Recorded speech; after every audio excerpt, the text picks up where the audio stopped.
Taurus എത്തിക്കൽ ഫണ്ടിനെ പറ്റി പറയണമെന്നുണ്ടെങ്കിൽ ഇതൊരു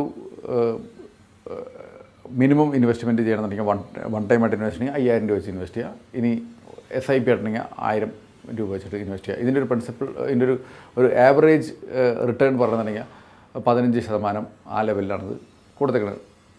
average performance പറഞ്ഞിട്ടുണ്ടെങ്കിൽ ഈ കഴിഞ്ഞ ഒരു വർഷം അത് ഇപ്പോൾ മാർക്കറ്റ് താഴെ ഇരിക്കുന്ന ടൈമിൽ അതിൻ്റെ ഒരു റിട്ടേൺ കുറവാണ്. പക്ഷേ എന്നിരുന്നാലും ഇതിൽ നിന്ന് എക്സ്പെക്റ്റ് ചെയ്യേണ്ട ഒരു റിട്ടേൺ എന്ന് പറഞ്ഞു കഴിഞ്ഞാൽ ഒരു FDനേക്കാളും കുറച്ചും കൂടി നല്ലൊരു പെർഫോമൻസ്, ഒരു 10% മേലെ റിട്ടേൺ നമുക്ക് പ്രതീക്ഷിക്കാം.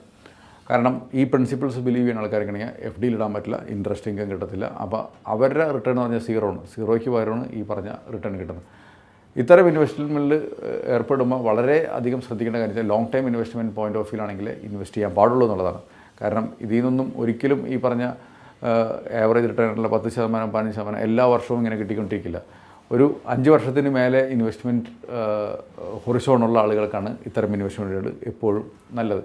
ഇതിൻ്റെ AUM പറയണമെന്നുണ്ടെങ്കിൽ ടോട്ടൽ ഫണ്ട് കളക്ട് ചെയ്തേക്കണം പറയുന്നുണ്ടെങ്കിൽ 37 കോടിയാണ് ഇപ്പോഴത്തെ കണക്കനുസരിച്ചിട്ട് വരണമെങ്കിൽ 40 കോടി താഴെ. ഇതിൻ്റെ ഈ ഫണ്ട് മാനേജ് ചെയ്യാനായിട്ടുള്ള എക്സ്പെൻസായിട്ട് ഇവർ ചാർജ് ചെയ്യണം 2.26% ഇവർ ചാർജ് ചെയ്യണത്. അപ്പോൾ ഇതാണ് ടോറസ് ഫണ്ടിനെ കുറിച്ചിട്ട് നമുക്ക് ഒരു ബേസിക്കായിട്ട് അറിഞ്ഞിരിക്കേണ്ടതായിട്ടുള്ള കാര്യങ്ങൾ പറയണമെന്നുണ്ടെങ്കിൽ. അപ്പോൾ ഇതൊരു നല്ലൊരു ഫണ്ടാണ്. നമ്മൾക്ക് അറിയേണ്ട കാര്യം വെച്ചാൽ ക്വിക്കായിട്ട് വേണ്ട മണിയൊന്നും ഇതിൽ കൊണ്ടുപോയിട്ട് ഇൻവെസ്റ്റ് ചെയ്യാണ്ടിരിക്കുക. അറ്റ്ലീസ്റ്റ് ഒരു 5 years ഹൊറിസോണിൽ ഇൻവെസ്റ്റ് ചെയ്യാനുള്ള താല്പര്യമുണ്ട്. ഇക്വിറ്റി മാർക്കറ്റിൻ്റെ റിസ്ക് മനസ്സിലാക്കി ഇൻവെസ്റ്റ് ചെയ്യാനുള്ളവർക്കാണെങ്കിൽ ഇതെന്തുകൊണ്ടും നല്ലൊരു സ്കീമാണ്.